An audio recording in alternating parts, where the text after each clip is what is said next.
Alhamdulillah wassalatu wassalamu ala Rasulillah wa ala alihi wa man walah. Rabbi shrah li sadri wa yassir li amri wahlul 'uqdatam min lisani yafqahu qawli. Rabbana warzuqna ilman nafi'a wa rizqan thayyiban wa amalan mutaqabbala. Kaum muslimin rahimani wa rahimakumullah. Alhamdulillah pada pagi hari ini kita bisa melanjutkan pelajaran kita di halaqah Dirasah Islamiyah. Insyaallah ini halaqah itu suatu majelis itu ya, majelis untuk belajar agama Islam. Kita akan intens dan rutinitas seperti itu. Tiap pekan jam 8 pagi seperti itu. Nah, mohon maaf pagi ini karena harus semuanya diurusin sendiri, jadi kadang ya tadi kelupaan buku dan yang lainnya seperti itu. Nah, kita langsung akan memasuki pelajaran kita. Jadi kurikulum yang dipakai nanti kan kita membahas satu buku, satu kitab, kemudian ke kitab yang lain. Satu kitab selesai, kitab lain, seperti itu. Jadi harapannya itu jenengan paham itu loh. Dan ada iketannya itu loh. Ada apa? Jirete. Kata para ulama itu al-ilmu saydun. Ilmu itu seperti hewan piaraan. Maka ikatlah hewan yang diburu, hewan buruan. Ilmu itu seperti hewan buruan, maka ikatlah hewan buruan Anda, seperti itu kan. Nah, salah satu mengikatnya itu dengan apa? Catatan. Makanya catatan mungkin mencatat, tapi kadang kan orang ya beda-beda dalam bisa ngemat bingung plus nyatet itu kan kadang ada sih tambah angel kan. Maka ada pokok-pokoknya udah di buku tersebut yang kecil tersebut insyaallah.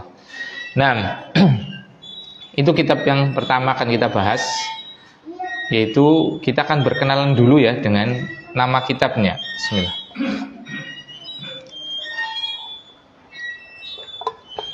Kitab tersebut di judulnya apa itu? Apa judulnya? Al-Usul As-Salasa atau salah satu usul? Al-Usul As-Salasa. Jadi mungkin yang pernah belajar ya, mungkin banyak yang sudah pernah belajar kitab tersebut ya. Ada yang pernah dengar Usul Salasa, ya kan? Ada yang pernah dengar mungkin salah satu usul, gitu kan? Ini kitab sama atau beda atau bagaimana itu kan? Nah, kita lihat dari penulisnya, ternyata kitab itu sama, ditulis oleh seorang ulama dari Saudi Arabia, yaitu Syekh Muhammad Ibn Abdul Wahab Ibn Sulaiman. Itu yang pertama. Yang kedua, ternyata kitab itu beda. Kita kan sering mau belajar apa? Usul salasah, itu kan. Terus ada yang bilang apa? Salah satu usul, itu kan. Nah, kalau dari segi makna dan isi memang hampir sama. Al-usul as-salasah, usul salasah, dan salah satu usul itu kan mau diwalak-walik.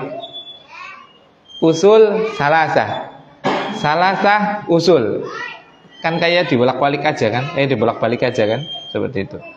Nah, kitab ini sebenarnya dua kitab yang isi pokoknya sama, cuma lebih rinci yang salah satu usul. Maksudnya lebih tebel dikit lah. Kitabnya kitab tipis sih, bukan diwat tebel ini. Lebih lengkap sedikit banget tapi pokoknya semuanya sama. Pokoknya semuanya sama gitu. Jadi yang lebih banyak isinya itu adalah yang salah satu usul. Yang lebih banyak isinya yang apa? Salah satu al-usul. Al-usul as-salasah ini lebih sedikit isinya, tapi inti pokoknya sama. Kita lihat sekarang dari arti judul kitabnya dulu.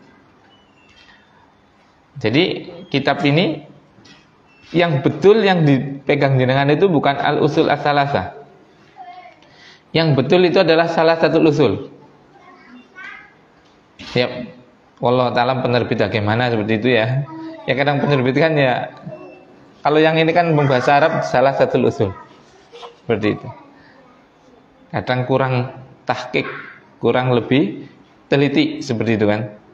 Karena dikiranya satu kitab yang sama seperti itu kan. Padahal beda. Bedanya kalau isinya ya tetap isi pokoknya sama seperti itu. Nah,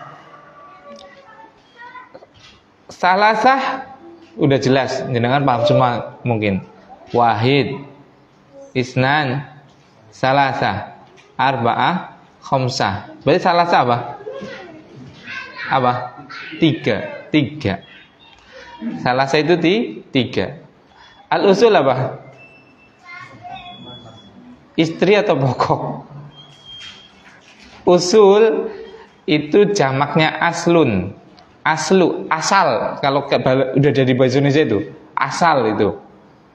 Makanya ada bahasa Indonesia asal usul. Iya kan? Asal itu bentuk tunggal, bentuk satu. Usul itu bentuk jamak. Kan ada bahasa Indonesia kan ada asal usul itu kan. Asal usulnya sekarang ngendi? Nah, seperti itu kan. Nah, asalnya sekarang ngendi? Seperti itu kan. Nah, seperti itu. Nah, aslun jamaknya apa? Usul. Karena di situ kan tiga kan jamak atau dikit? Jamak. Tiga kan banyak, bukan satu kan? Nah, makanya pakainya usul, bukan pakai aslun. Kalau aslun adalah apa? Satu nanti. Apa arti aslun atau jamaknya adalah usul?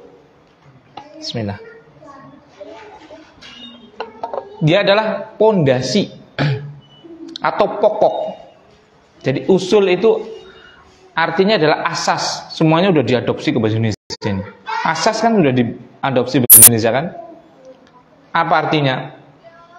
Pokok atau pondasi, landasan gitu kan? Makanya salah satu usul berarti apa? Tiga landasan pokok. Tiga pondasi dasar. Itu artinya. Kalau usul as-salasah ya sama. Pokok-pokok yang tiga landasan yang pokok kan sama kan, makanya isinya memang sama, cuma bedanya nanti ya sedikit beda itu di muqaddimah seperti itu atau apa seperti itu. Kalau isinya sama, yaitu tentang apa? Tiga landasan pokok.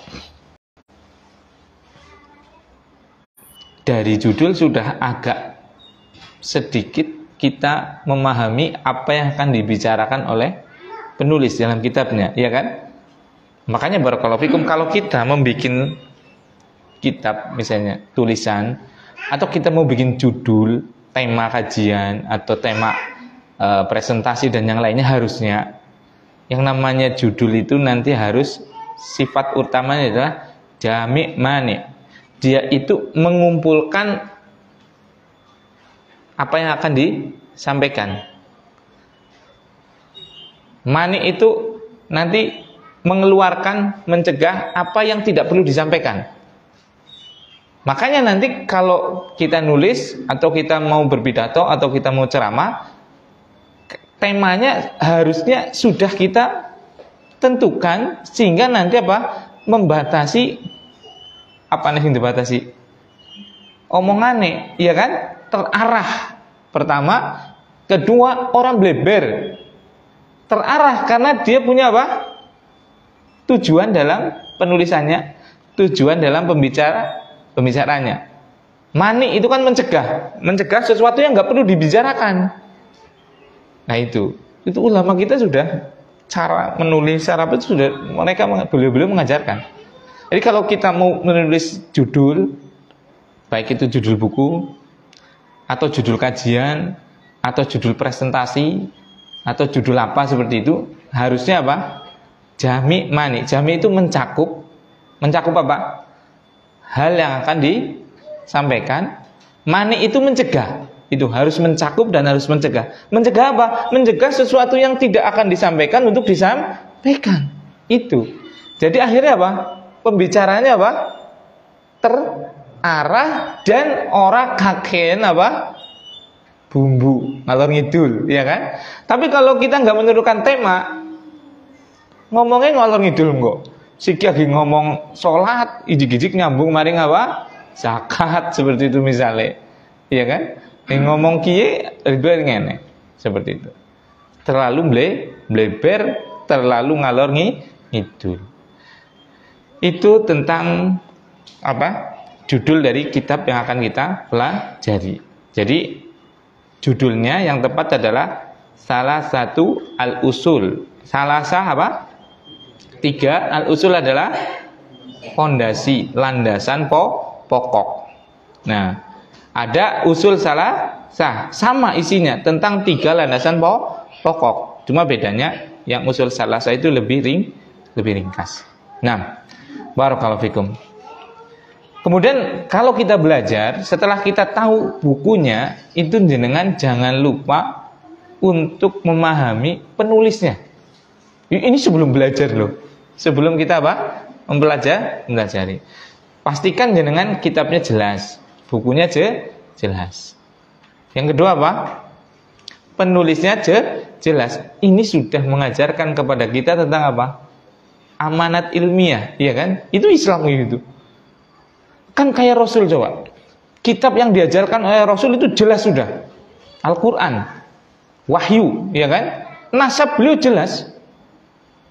Nggak ada yang bingung dengan nasabnya beliau. Kedudukan beliau jelas.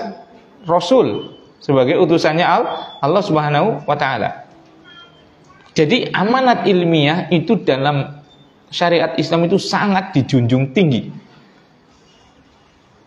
Makanya ini tidak ada di semua ajaran apapun, mau ajaran agama atau mau ajaran apapun, nggak ada, kecuali di Islam. Amanat ilmiah itu sangat dijunjung tinggi. Makanya kan kita dituntut untuk menyebutkan sanad kalau dalam kita menyampaikan hadis, ya kan? Jenengan bilang ini hadis Nabi, coba riwayat siapa? Jangan sampai itu bukan hadis tapi kita mengatakannya hadis, kan seperti itu. Coba ada nggak agama atau ajaran atau apapun yang seilmiah dengan ajaran Islam? Nggak ada. Subhanallah. Makanya ajaran kita, agama kita Islam itu betul-betul sangat otentik, sangat betul-betul terjaga keasliannya itu. Nah, kita perkenalan dulu dengan apa? Penulisnya. Coba lihat ini. Nanti kita dengan asih geleng-geleng. Subhanallah. Tatkala anak persiapan itu ya menyebutkan namanya itu, ini saya bacakan ya.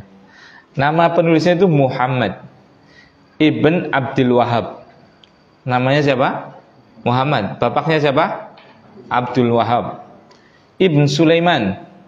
Sulaiman apanya? Kakeknya. Ibnu Ali. Ali siapanya? Buyute.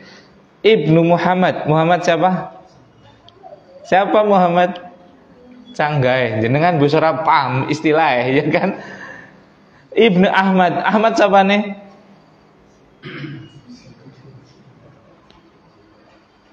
Gak paham kan? Wareng. Ibni Rashid. Rashid apa? Udeg-udeg. Ibnu Barid. Barid siapa?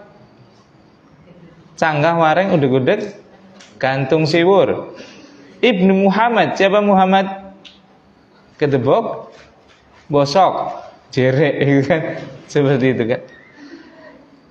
Ibnu Muhammad, Ibni Musyrif, Ibni Umar, Ibni Mudar, Ibni Rais, Ibni Zakhar, Ibni Zakhir, Ibni Muhammad, Ibni Alawi, Ibni Wuhaib, Ibni Qasim, Ibni Musa, Ibni Sa'ud, Ibni Uqbah, Ibni Sani, Ibni Nahshal, Ibni Shidad, Ibni Zahir, Ibni Shihab, Ibni Rabi'ah, Ibni Abi Saud, Ibni Malik, Ibni Mindalah, Ibni Malik, Ibni Zaid, Ibni Syami', Ibni Mur, Ibni Ad, Ibni Tabighah, Ibni Ilyas, Ibni Mudar, Ibni Nazar, Ibni Ma'ad, Ibni Adnan, Ibni Ismail, Ibni Ibrahim.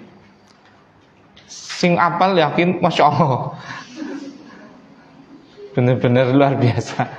Subhanallah. Perhatikan bagaimana para ulama kita itu betul-betul dari orang yang keturunannya jelas sekali. Bukan orang yang apa? Naudzubillah, hasil dari maksiat atau yang lain. Iya kan? Ini loh. Sampai ke siapa tadi? Terakhir Ibrahim alaihissalam. Subhanallah. Berarti masih ketemu dengan Nabi Muhammad SAW di Ilyas. Ilyas ibni Mudar ibni Nazar, itu ketemu di situ. Nasabnya dengan Rasulullah SAW. Itu sudah berapa nasab itu? Dari beliau sampai ke Ibrahim itu puluhan nasab. Ana mau ngitung aja kelamaan waktunya untuk ngitung, seperti itu kan. Pelajaran yang pertama kita ambil dari apa? Mengetahui nasab ini. Dari nasab beliau ini ya. Pelajaran yang pertama berarti ahamiyatu ma'rifatin nasab. Pentingnya kita mengetahui nasab. Pentingnya kita mengetahui nasab. Karena dari itu kita tahu itu ternyata saudara kita. Apalagi kalau kayak gini nih. Ternyata beliau adalah apa? Min dzurriyyati Ismail ibni Ibrahim, dari anak keturunannya siapa? Nabi Ismail, anaknya Nabi Ibrahim alaihi wassalam. Subhanallah. Ternyata keturunan Nabi betul-betul loh. Pada bahasanya ya keturunan Nabi. Nabi Adam seperti itu misalnya. Aja ngaku-ngaku. Jajal sebutnya nasabe. Iya kan? Ini Syekh Muhammad ibn Abdul Wahab Ibnu Sulaiman ini menyebutkan nasabnya loh. Betul-betul sampai jajal jenengan. Pak Krasito abtak takoni sih. Aku jadi takoni Ustaz. Ki udah takoni ilmiah ini Pak Krasito. Takoni jajal. Nun sewu. Nasab jenengan ya. Pak Krasito, bapake Pak Sukatmo Mbae. Mbae Kartadirana, Mbak Buyute. Yo, mulai bingung kok. Buyute.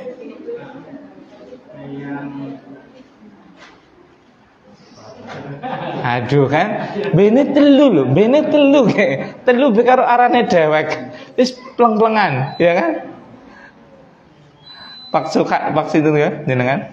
Pak Tahyat nih, Pak Tahyat. Pak Tahyat, bapaknya sinten? Sinten? Pak Rasum. Mbah sinten? Sang Ilyas. Mbah Sang Ilyas, buyute sinten iki pinten jenengan?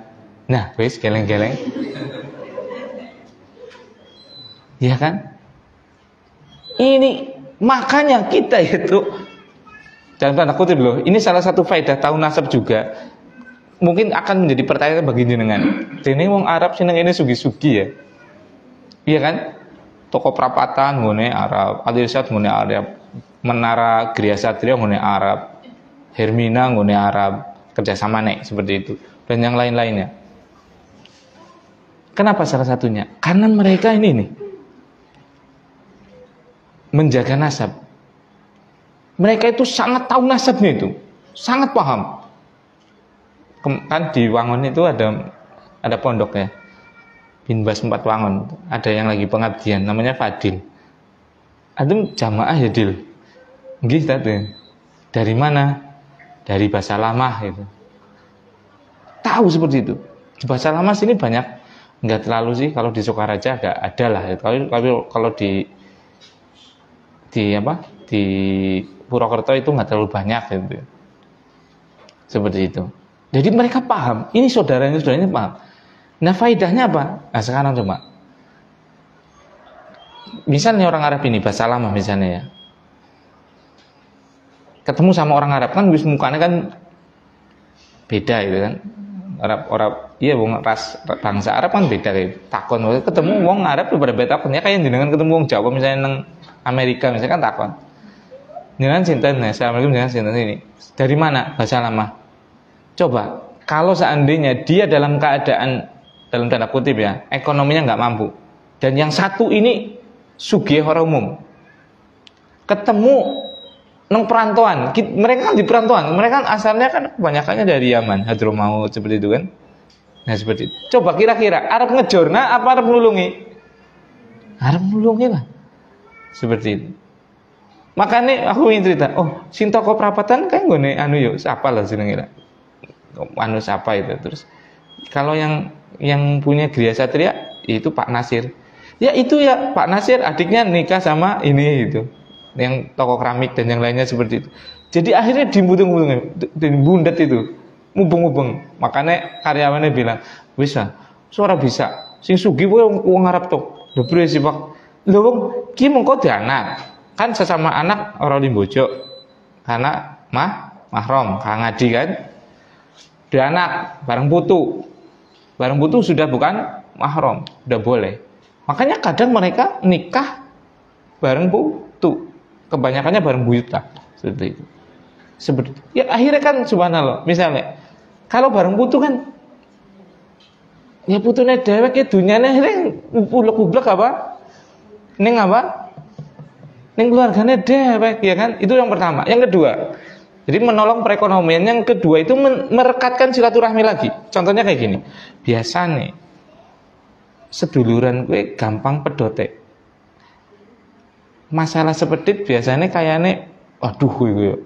Padahal mung yayune apa ponakane mung ketok kayak dipikir orang umum banget. Nah, seperti itu kan. Terkadang gitu. Tapi kalau kita menikahkan itu kan subhanallah. Akhirnya apa? Merekatkan kembali seperti anak pribadi itu kakek anak dari pihak ibu itu aslinya orang Pendawa, Slawi, Tegal, Slawi, Brebes, ikutnya sih Brebes ya. Kemudian ada yang ke Margasari. Karena kakek anak sudah meninggal, sana juga yang meninggal, kita nggak tahu belas.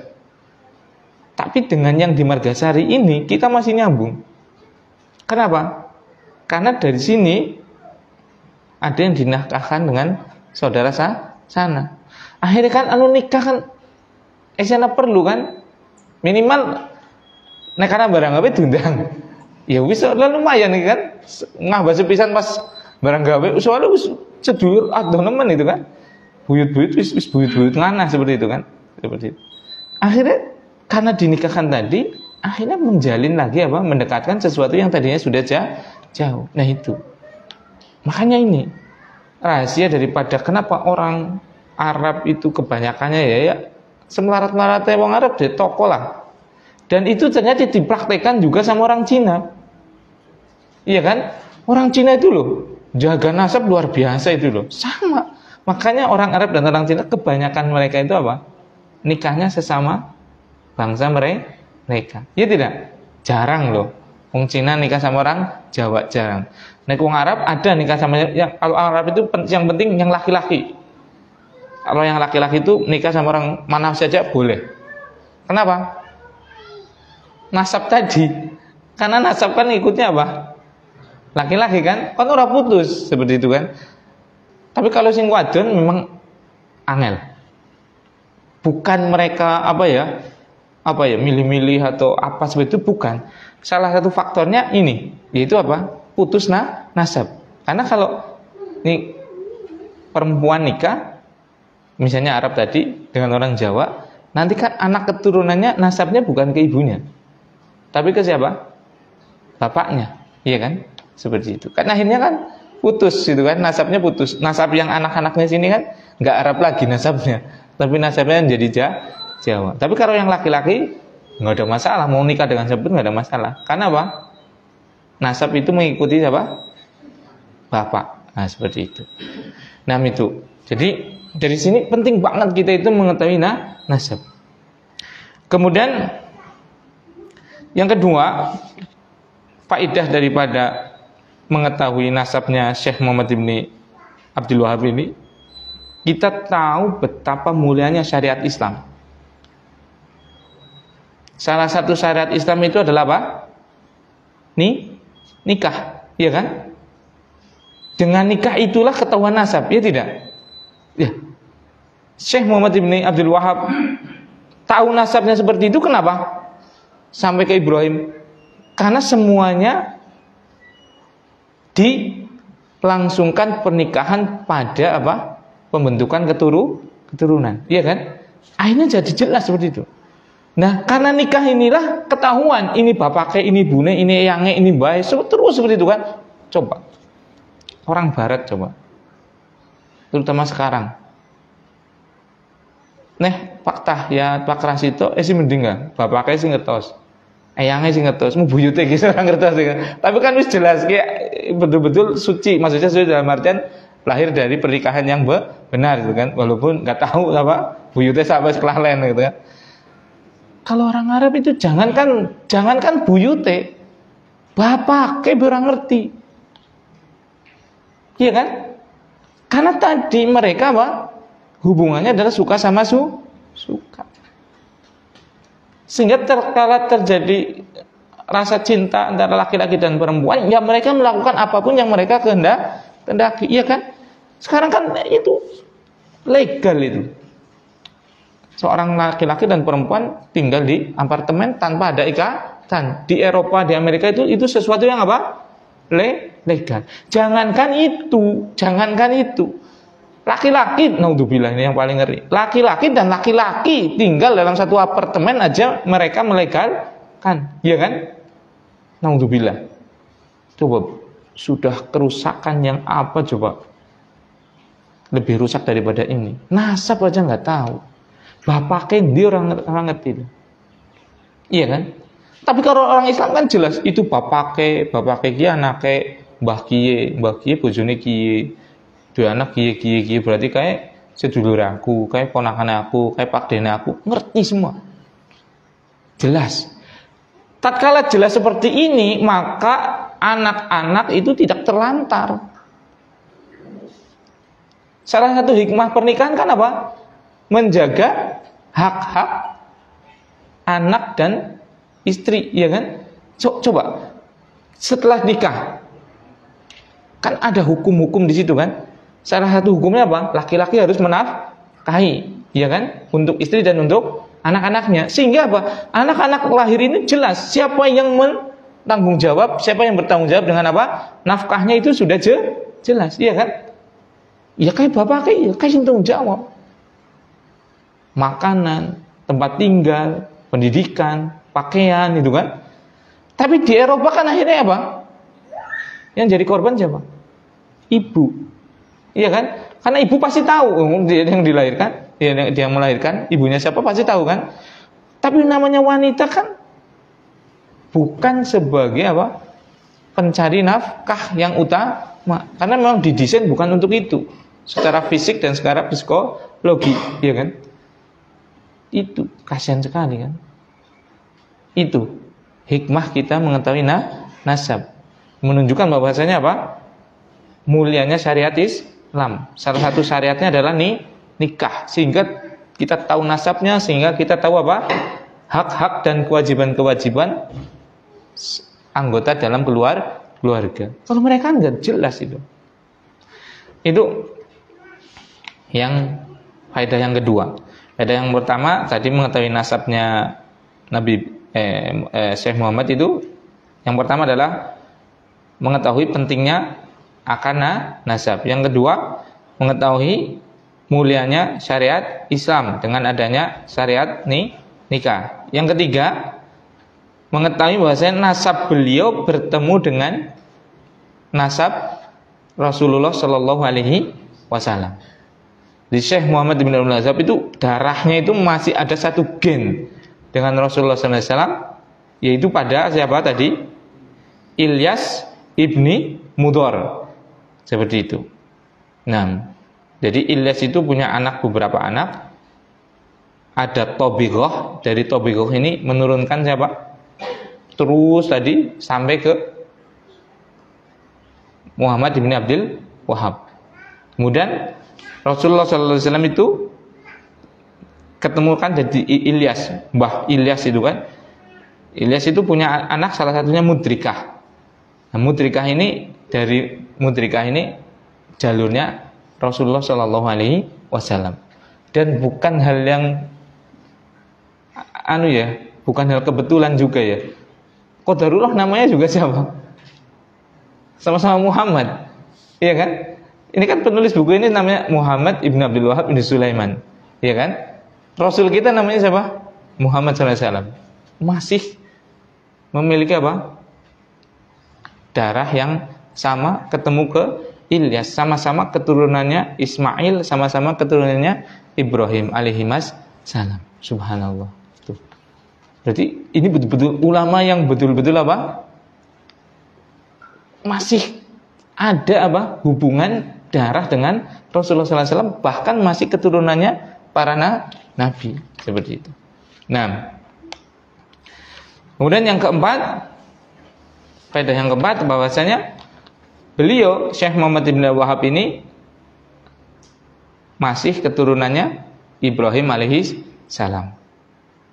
Jadi seperti itu. Itu faedah kita mengenal nasabnya Syekh Muhammad Ibn Abdul Wahab. Pertama tadi, faedah yang pertama mengetahui pentingnya mengetahui nasab. Yang kedua, mengetahui mulianya syariat Islam, yaitu adanya apa? Pernikahan. Kemudian yang ketiga, nasab beliau bertemu dengan Rasulullah SAW di Ilyas ibni Mudhar. Kemudian beliau dari keturunannya Nabi Ibrahim alaihis salam. Seperti itu. Nah, dan kita tahu, anak baca, jadi Nabi Ibrahim itu kan salah satu julukannya atau lakopnya adalah Abul Anbiya. Abu itu bapak, Anbiya itu para nabi. Berarti Abul Anbiya apa? Bapaknya para nabi. Kenapa disebut bapak para nabi? Karena semua nabi setelah Nabi Ibrahim itu pasti dari apa? Keturunan beliau. Semua nabi setelah Nabi Ibrahim itu semuanya dari apa? Anak keturunan Nabi Ibrahim alaihis salam. Seperti itu. Makanya beliau disebut dengan apa? Bapak para nabi. Nah, seperti itu. Nah, dan beliau alaihi salam itu mendoakan kepada seluruh keturunannya untuk betul-betul mentauhidkan Allah Subhanahu wa taala. Makanya barakallahu fikum, mungkin sebab doa Nabi Ibrahim, dan beliau kan penulis ini termasuk keturunannya kan. Nabi Ibrahim berdoa dalam surat Ibrahim ayat 35. Rabbij'al hadzal balada amina. Ya Allah, jadikanlah negeri ini menjadi negeri yang aman, itu negeri Mekah. Dan menjadi negeri yang paling aman di dunia. Wajnubni wa baniya an na'budal asnam. Dan jauhkanlah aku dan anak keturunanku untuk na'budal asnam, untuk beribadah, menyembah kepada berhala. Doanya Nabi Ibrahim untuk dia sendiri agar tidak menyembah berhala, dan juga untuk anak keturunannya. Makanya itu dari sini kita melihat bahwasanya keturunan beliau itu jadi nabi. Kalau sudah selesai ke Muhammad SAW kan sudah nggak ada nabi lagi kan. Makanya banyak dari keturunan beliau ini yang terus menerus apa? Menjadi pewaris nabi. Siapa pewaris nabi? Ulama. Kan pewaris nabi adalah apa? Ulama. Innal ulama warasatul anbiya. Sungguhnya ulama itu adalah pewaris para nabi. Nah, seperti itu. Makanya salah satu keturunan keberapanya ini menjadi orang yang betul-betul mendakwahkan dakwah tauhid. Seperti itu. Maka dari sini juga kita mengambil pelajaran apa? Kita itu jangan cuma minta untuk diri kita sendiri. Iya kan? Tapi kita juga minta untuk apa? Anak keturunan kita. Kita baik, tapi kita lupa mendoakan apa? Anak keturunan kita. Dari sini juga kita bisa mengambil faedah apa? Mungkin kita biasa kayak kita jenengan seperti itu ya, bukan ulama. Tapi mungkin dengan sebab barokah doanya jenengan, bisa jadi dari keturunan jenengan lahir apa? Ulama. Iya kan?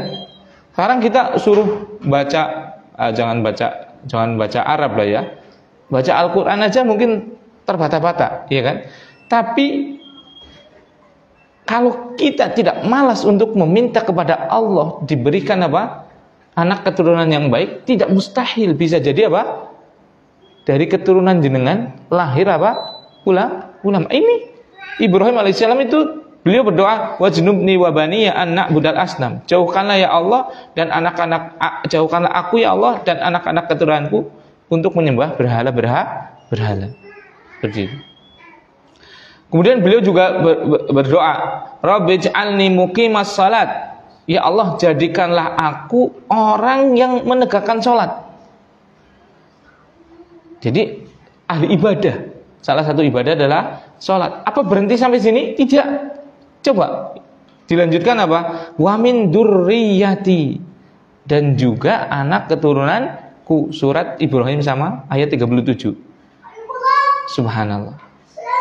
Akhirnya yaitu keturunan beliau betul-betul orang yang apa? Bukan cuma mendirikan sholat, tapi apa? Orang yang mengajarkan apa? Sholat. Orang yang mendakwahkan sholat.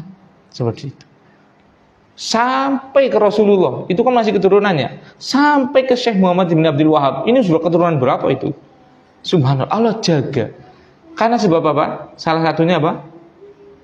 Doa. Itu ibu-ibu dan bapak-bapak rahimani wa rahimakumullah. Kita jangan memikirkan keselamatan kita saja, tapi pikirkan juga keselamatan anak keturunan kita. Dan keselamatan yang hakiki adalah terlepas dari neraka. Dan sebab kita terlepas dari neraka itu cuma satu, yaitu apa? Tauhid, mengesahkan Allah. Iya kan? Seperti itu. Naudzubillah, kita pokoknya jenengan minta, ya Allah jangan sampai dari anak keturunanku menjadi orang yang menyekutukan Engkau ya Allah. Naudzubillah. Jadi orang Kristen ya Allah, jadi orang Yahudi ya Allah. Minta kepada Allah. Doakan anak keturunan kita agar tetap berpegang teguh kepada apa? Syariat Islam. Itu wasiat, itu doa para nabi kepada anak-anak dan keturunannya. Nah, dan banyak doa-doa beliau seperti itu. Tentang apa? Mendoakan kebaikan untuk dirinya sendiri dan juga apa? Anak keturunannya. Dan doa paling terbaik adalah agar kita dijadikan menjadi orang yang mentauhidkan Allah, tidak menyekutukan Allah. Kemudian orang yang betul-betul mau melaksanakan ketaatan ibadah kepada Allah, dan ibadah yang paling tinggi adalah apa? Salat. Nah, kemudian beliau itu dilahirkan pada tahun 1115 Hijriah. 1115 Hijriah. Di sebuah kota namanya Uyainah. Uyainah itu Arab Saudi, dekat Riyadh. 1115. Sekarang berapa? 1443. Ya. 300 tahun silam lebih gitu ya. Nah, tuwfiya fil Dir'iyah. Tuwfiya bidir'iyah. Beliau wafat di kota namanya Dir'iyah, masih sama di sekitar apa? Arab Saudi. Tahun 1206. Tahun 1206. Berarti beliau hidup berapa tahun? 1206 dikurangi 115 berapa? 1115. 91. Beliau termasuk yang dipanjangkan umurnya dan diberi keberkahan dalam umurnya, seperti itu.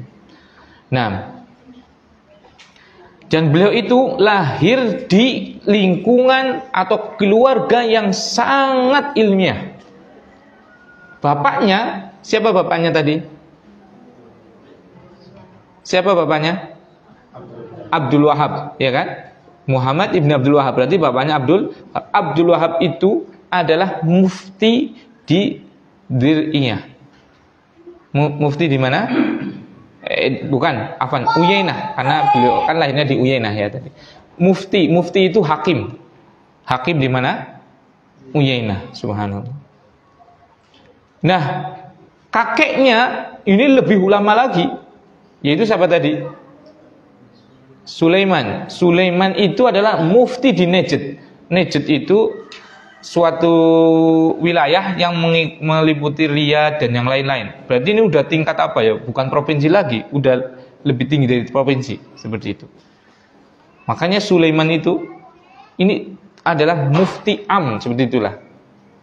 Mufti am itu mufti kayak mungkin kalau sekarang kan ada MK, Mahkamah Konstitusi kan ada beberapa hakim agung gitu kan. Beliau ketuanya. Ketua mufti di Mahkamah Hakim Agung tadi, seperti itu. Jadi memang beliau rahimahullah itu apa? Lahir daripada apa? Keluarga yang ilmiah, keluarga ulama, seperti itu. Dari sini kita juga bisa mengambil pelajaran ya, Bapak-bapak dan Ibu-ibu.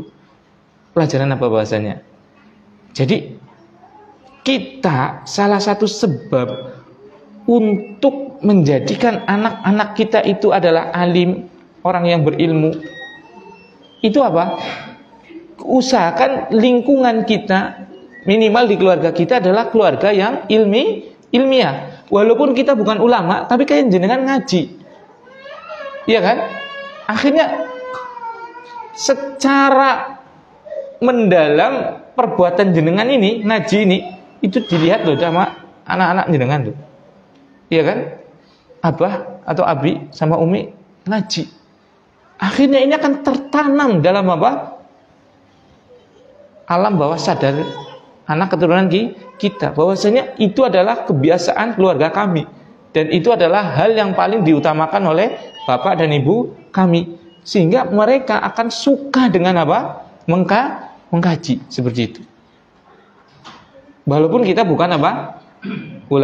Ulama, tapi setidaknya kita menciptakan keluarga yang ilmiah, yang rajin dengan ilmu. Nanti akan apa? Membentuk apa? Circle, membentuk lingkaran ilmiah, seperti itu. Sehingga itu memudahkan anak keturunan kita cinta dengan ilmu. Kan seperti itu. Kita memaksa anak kita sholat, hafal Quran, mondok, nah bapak ke pahal boy, pahalnya lembur, pahal wis kena jam itu kudu jam 4 anak lemburan jadi lumayan lemburan seperti itu kan. Lah kapan maca Quran nih, kapan ngaji nih, digawe kajian, anak mahat ilmi seminggu ping 3 para kuat, ya kan? Digawe seminggu sepisan, jam 8 untuk jam 9 ya cepet-cepet telat-telatnya jam 9 lebih 10 lah, jam 9 lebih 30 lah, setengah 10 plong-plongan sing daftar bingung wiratok seperti itu kan. Itu dia mau mengharapkan apa? Duriah anak keturunan yang seneng ngaji, anak adan langsung jepret los anu sadan bi arep mari masjid disit, mengharapkan seperti itu. Lah kitanya aja nggak seperti itu. Kita nggak menciptakan lingkungan seperti itu, iya kan? Ya kayak perahu berlayar di daratan, mustahil seperti itu kan. Makanya dari sini kita melihat itu. Beliau itu ya keluarganya itu betul-betul keluarga ulama, keluarga yang ilmiah, sehingga nggak heran beliau cinta dengan ilmu. Makanya beliau itu sebelum 10 tahun udah hafal Quran. Sebelum 10 tahun itu sudah mumayyiz belum kebanyakan anak-anak. Mumayyiz itu tamyiz, tahu tamyiz? Bisa membedakan antara ini baik buruk. Belum tentu balik loh ya. Kalau balik kan udah mimpi basah itu kan ya. Mumayyiz kira-kira sudah mumayyiz belum? Jelas kalau belum, insya Allah belum. Kalau mumayyiz sudah belum? Rata-rata kan belum banget lah ya. Al-mumayyiz kan bisa membedakan kan umur ya 8 mungkin ya, 8 sampai 8 kadang ya 10 ya sudah itu. Tapi 8 jarang. Yang tahu itu WC, itu dapur, ini masjid, ada pelayon kan jarang. Seperti itu. Berarti coba anak sebelum, bahkan kalau yang lain itu dalam kitab lain beliau 7 tahun itu sudah hafal Quran. Coba 7 tahun sudah hafal Quran. Berarti kan otomatis apa? Karena kebiasaan yang ada di keluarganya, iya kan? Sehingga apa? Dia mengikuti dengan mudah. Jenengan coba, jangan jenengan teruslah. Anak saya pribadi, barepe kula 9 tahun, hampir 10 tahun. Kon ngapal Quran, esuk-esuk wis tak gugah. Wis tak bangun aku masjid. Endi siki bocah? Playu ari ngendi? Ngene eyange ning ngarepe. Akhire telepon endi ki bocah? Mene mlaku ari ngene. Mlaku ari ngene, endi ki bocah? Tongkrong nang isor ban mobil seperti itu. Karena apa? Karena ya lihat bapaknya cuma kayak gini. Ya alhamdulillah, esi sholat jamaah, esi gelem maca Quran lah seperti itu. Bayangkan kalau kita enggak apa? Memberikan contoh yang baik. Orang tuh subuhan, orang tuh jamaahan dan yang lainnya. Kita berharap anak kita kudu muadzan apa? Allahu Akbar, Allahu Akbar. Di sini bocah bisa di masjid. Oh. Itu masya Allah. Gelet lah sedesa sing anak bocah cilik kayak gue. Itu masya Allah. Itu udah zaman sekarang itu udah hal yang sangat langka gitu kan. Seperti itu. Jangan kan bocah, wong tua biasanya wis berakal ngerti wajib sholat jamaah ya. Duhur asar bisa masjid apa? Mung supir karo kenet tok ya kan? Imam karo muadzin seperti itu kan wong loroan. Itu masih mending. Bahkan di sebagian masjid duhur dan asar itu sampai enggak ada yang azan. Naudzubillah. Semoga Allah memberikan hidayah pada kita semua lah. Nah seperti itu. Nah, jadi beliau itu memang menjadi ulama seperti ini memang apa? Salah satu faktornya adalah apa? Dari keluarga yang ilmiah. Makanya kita ciptakan dengan memperdenkan, memaksa diri untuk belajar seperti ini itu subhanallah. Efeknya itu dengan banyak banget loh efek positifnya nanti loh. Salah satunya tadi mengajarkan kepada anak kita untuk cinta ilmu, walaupun jenengan enggak bicara kepada mereka tentang keutamaan ilmu, tapi jenengan langsung dengan sikap, dengan tolak dan dengan uswah hasanah seperti itu. Nah, kemudian beliau itu gurunya sangat banyak. Gurunya sendiri yang pertama tentunya siapa? Bapaknya lah, ya kan? Bapaknya ulama, seperti itu kan? Makanya beliau gurunya sendiri. Dan beliau itu apa? Rihlah itu ndangdeng cara wong gumelan ya. Ada Mas Arif nong gumelan ndangdeng ngerti apa Mas Arif? Apa ndangdeng? Bepergian, ndangdeng gitu kan. Dan beliau itu termasuk daripada kebiasaan ulama adalah ndangdeng. Musafir. Tapi musafir bukan yang apa itu, musafir yang nyari ilmu, bukan musafir yang nyari apa gitu ya. Karena ada musafir yang nggak tahu, nggak jelas, ninggalin anak, ninggalin keluarga, ninggalin ini dan itu, cuma laku tok seperti itu. Jadi termasuk daripada kebiasaan ulama itu pasti adalah rihlah, safar untuk menuntut ilmu. Makanya beliau walaupun beliau itu lahir di keluarga yang para ulama di situ. Bapaknya ulama, kakeknya ulama, pamannya ulama, keluarga ulama, beliau tetap apa? Melakukan perjalanan, mengambil ilmu dari guru-guru yang lain. Makanya beliau itu sampai beliau apa? Ke Mekah. Kemudian beliau ke Madinah. Kemudian beliau ke Irak dan yang lain-lainnya. Jenengan suruh safar sekang wangon mari Banjarsari wis abote ora umum.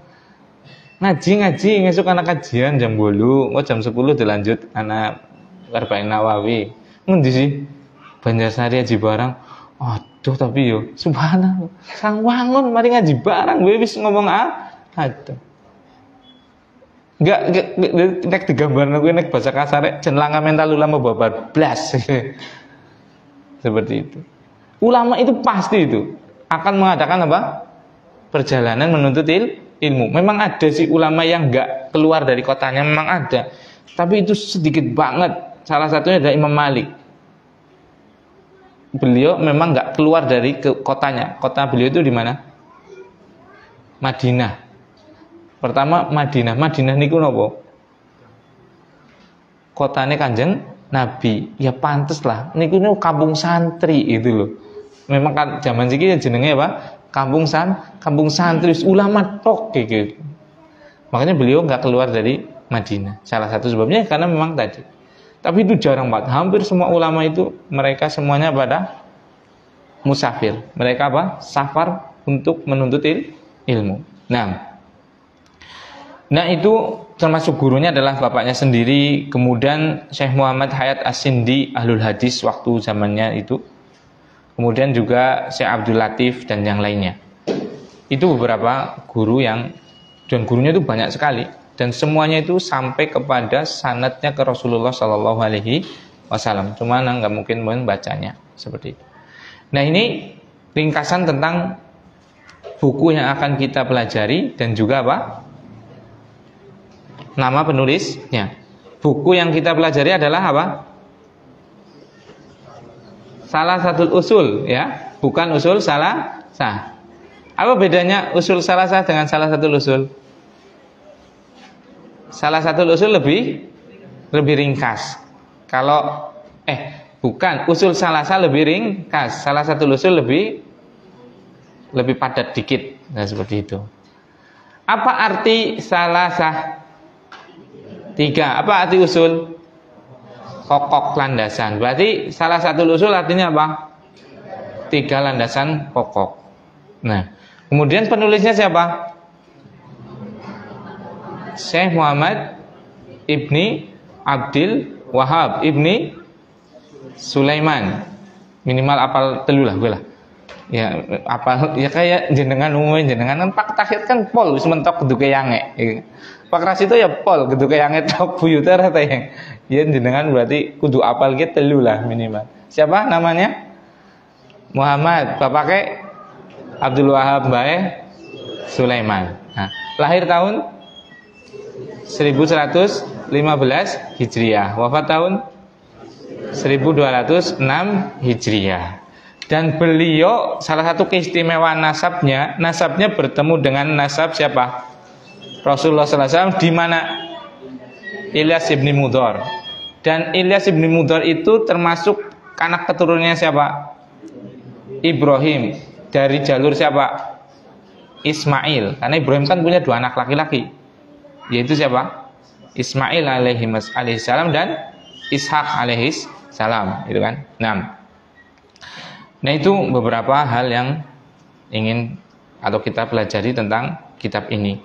Dan sekaligus ini membantah, karena sering ada bantahan terhadap Syekh Muhammad Ibni Abdul Wahab Ibni Sulaiman ini, yang mungkin jenengan pernah dengar Wahabi. Iya kan? Wah, sing jenggoten kayak Wahabi, sing cadaran Wahabi, sing cingkrangan Wahabi, sing ora kiye Wahabi, sing ora kiye Wahabi. Iya kan? Nah, pertama, penisbatan ke Wahabi itu salah. Karena dia bukan Abdul Wahab. Dia siapa? Muhammad. Itu kan Wahabi kan nisbat. Nisbat itu penisbatan. Kayak misalnya kayak gini. Andonisi berarti wong Indonesia. Indonesia berarti wong Indonesia. Nah itu salah satu ormas yang terbesar. Itu apa namanya? Muhammadiyah. Muhammadiyah kan nisbat kepada siapa? Kanjeng Nabi Muhammad SAW. Nah itu penisbatan namanya. Maksudnya Muhammadiyah berarti yang berusaha mengikuti Nabi Muhammad SAW. Nah seperti itu. Nah Wahabi atau Wahabiyah ini kan tuduhan untuk dinisbatkan kepada siapa? Muhammad. Berarti salah atau benar? Salah. Karena kalau Abdul Wahab, Wahabiyah itu nisbat Wahab, nisbatnya ke Wahab, bukan ke nisbat ke Muhammad. Siapa Wahab? Allah.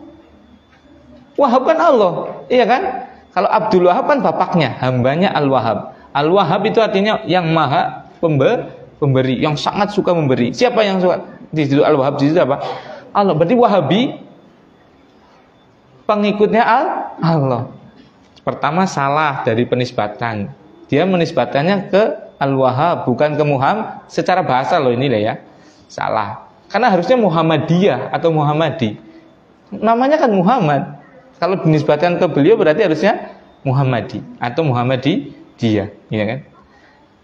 Yang kedua, Al-Wahhab itu nisbat kepada siapa? Nama Allah, yaitu Al-Wahhab. Berarti nisbat yang baik atau yang buruk? Baik, ya kan?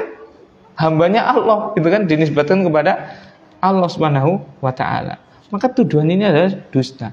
Yang kedua, yang ketiga, apa nggak takut loh? Beliau itu siapa? Kita siapa? Ini yang paling ngeri loh. Beliau itu ketemu nasabnya dengan Rasulullah SAW.